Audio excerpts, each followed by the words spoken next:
Ugh, I went into a sneezing fit. Oh man, there's not that much bullshit. That's how you know the trees and the bushes and all the plants outside are nutting and ejaculating into the air, because that's what pollen is, guys. I don't know if you're aware of this, and I hate to ruin it for you, but pollen, you know you're allergic to pollen? That's plant sperm, it's tree nut. Yeah, springtime is basically plant orgy. All that yellow stuff all over your car, bukkake. Yeah, so all that getting all that pollen up in your nose. Yeah, man. Springtime is the kinkiest time of year. Woo-hoo. Alrighty, yeah. What a wonderful way to start my below zero. Let's talk plant orgies. Alright, Auldwolf, here's what you got to say. I was gonna say the same as stud sauce. I'm just confused by this.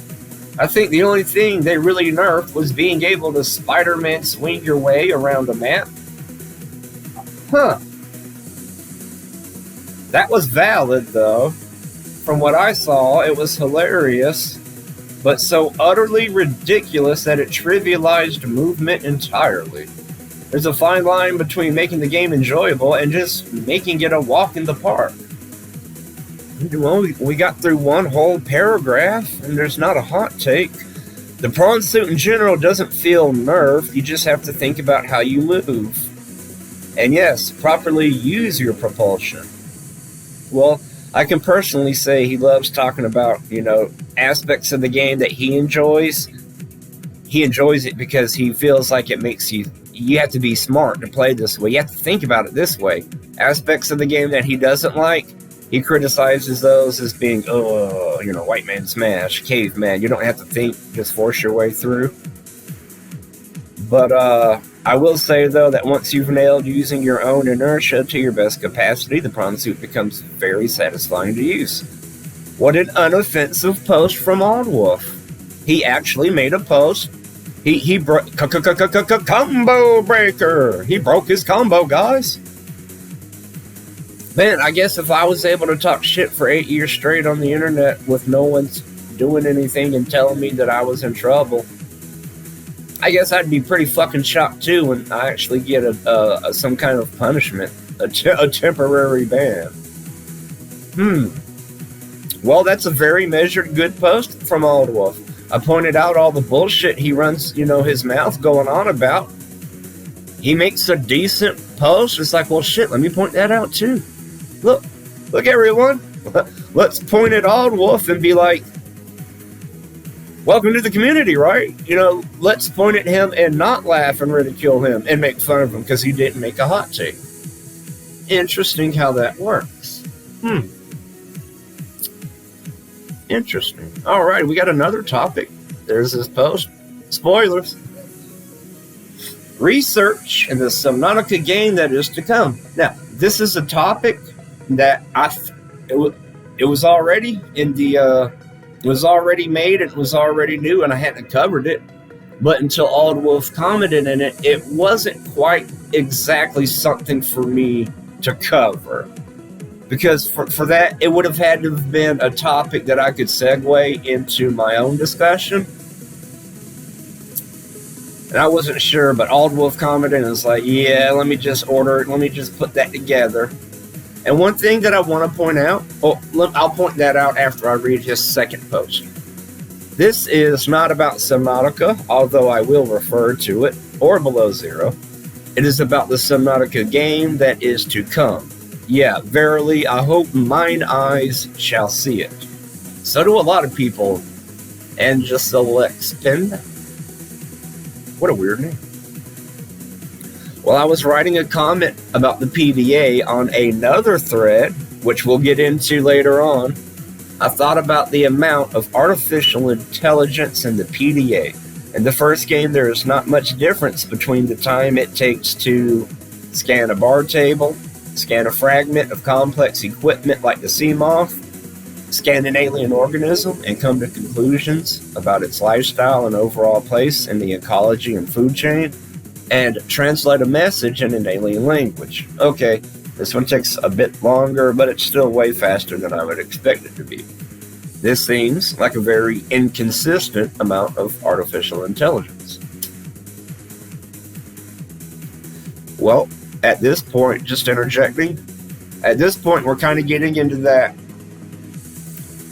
It's a story, but it's also a video game.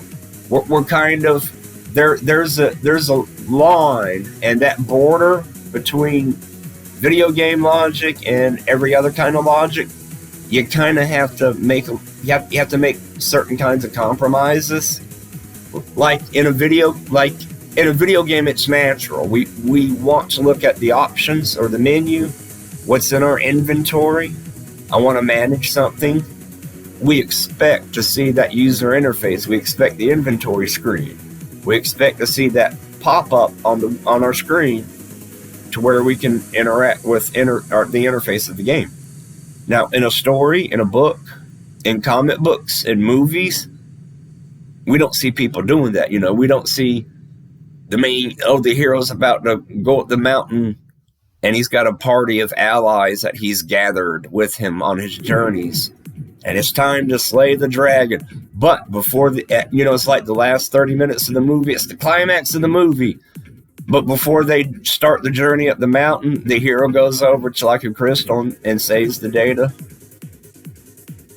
As awesome as that sounds to see in a movie, like a reference, like a movie parodying video game tropes, that's not how storytelling goes. When you have a book bag, when you go into your book bag, you open up the book bag and you look into your book bag and then you pull out physical objects. It's not like you access your book bag and like a Pokemon inventory window screen appears, reach into your Pokegear bag. That's not quite how it is. Now, that's pretty much the territory that we're getting into. And you can argue with a certain bit of leeway for certain things. Now, certain things you can excuse because of a video game logic. But then if you push it too far, then it's like, look, there's other examples where other games use this with video game logic and it makes more sense. Then you're using the excuse to excuse poor game design or a poor game choice rather than, well, you kind of have to suspend X amount of disbelief. When you fight a boss and the HP bar appears, that's a video game trope. If a game might be creative and be like, well, our game doesn't have a health meter, but the game's going to have to show the player some other visual indicator. Oh, parts of the boss's model will start to deteriorate. Flesh will fall off. They'll lose armor. If it's not a health bar, it has to be some other indicator to the player, because the player is not an audience member watching this media. They are participating. They are determining the outcome of what's happening. So you kind of have to make certain concessions. That is a very complicated segue. Holy shit, that about ate up the whole video. Let's get back to the comment. Oh my god. When Subnautica was in development, there were plans to include more sophisticated research equipment.